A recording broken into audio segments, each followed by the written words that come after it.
Yo, what up? It's the Blog Mama coming to y'all like I know how, man. Listen up. Today we're gonna talk about the top 100 list, and you know what my initial reaction was of the top 10. All right, let me just get this out there right now. These lists are made up to be debated, so everyone has their own opinion. I'm actually, happy that they let it, let the NFL players pick this. All right. Let's see here. Let's talk about the parameters of the top 100. At first I didn't get it. They said coming into 2011, who were the best players in the league, and but then I looked at the top 10 and I was like, wow, there's some people on it that I was like, okay, I don't know if he's the best player, even on his team. And I was talking about,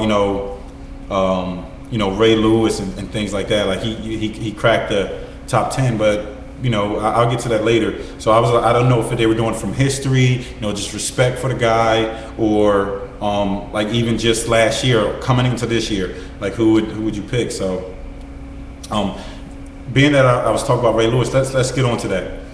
When I saw Ray Lewis in the top 10, I said, like, dang, like, yo, he's the top 10 player in the NFL right now. So, I was like, what is he, top? I think he's like 6 or something like that. So, like, I can't really hate. So what I did was I went to go look at Ray's stats. Ray Lewis, his stats make him in the top 10 last year, and he's been in the league forever. He was in top 5 in total tackles, and he was in top 5 in solo tackles.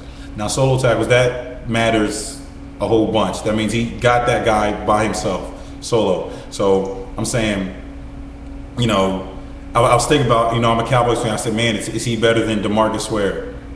And I was kind of iffy about it, and I was like, okay, well then yeah. And then I was thinking about, well, is he better than Clay Matthews?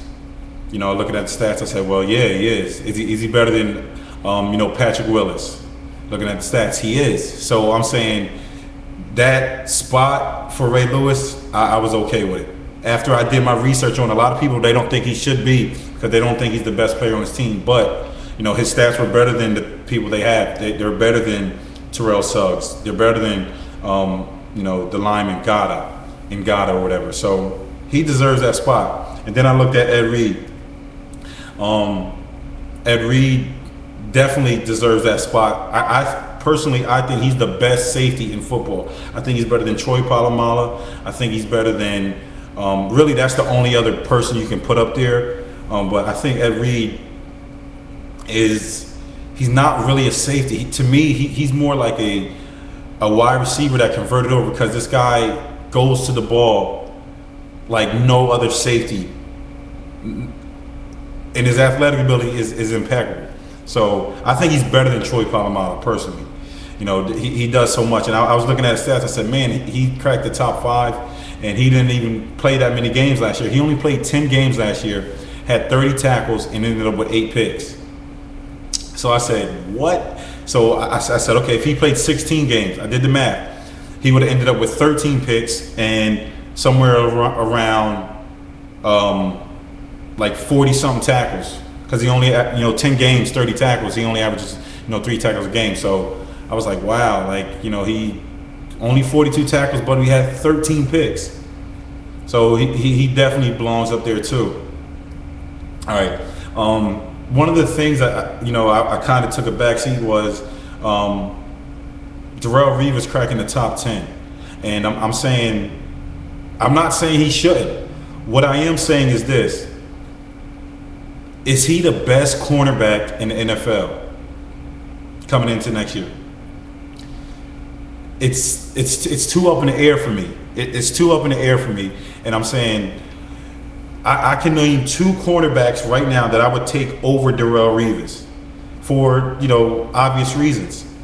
And that is Nnamdi Asomugha from the Raiders and Charles Woodson from the Packers. I would take those 2 guys over Darrelle Revis. Mind you, Darrelle Revis is phenomenal. He's great. He's aggressive. He's what you want in your cornerback. But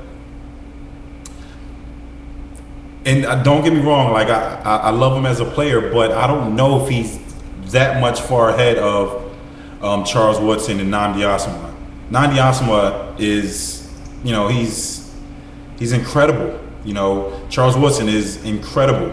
Like I don't see him being so much better than Nnamdi Asomugha or Charles Woodson. I looked at Darrelle Revis' stats. He ended up with like 40 tackles or something like that, which is not that bad. That's pretty good. And mind you, he didn't play a full 16 games. He missed out on 3 games. I looked at Charles Woodson's stats. This man ended up with 90 tackles as a corner. Darrelle Revis had no picks. Charles Woodson had 2 picks. But that, Revis doesn't probably get thrown to as much. Charles Woodson probably, he doesn't get thrown to as much either. But I think I would take Charles Woodson simply because, one, he's taller. Both Nnamdi and Charles Woodson are taller. So when they come up against the Andre Johnsons, when they come up against the Larry Fitzgerald, they can at least bring those extra 2 inches to the game.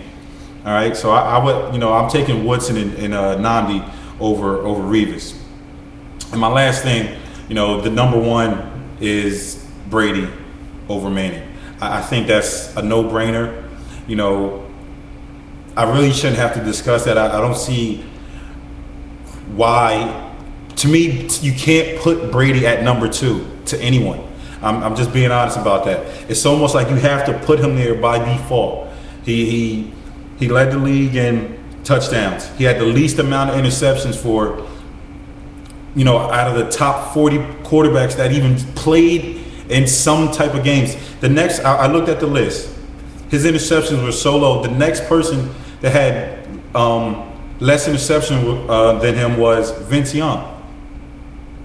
Vince had 3, and he played in several games. Vince Young had 3 picks. Everybody else had more than that. So I'm saying you can't. That's not even debatable. It's not. Yo, follow me on Twitter at Blog Mamba. Always remember the GGT. Give God thanks. 1.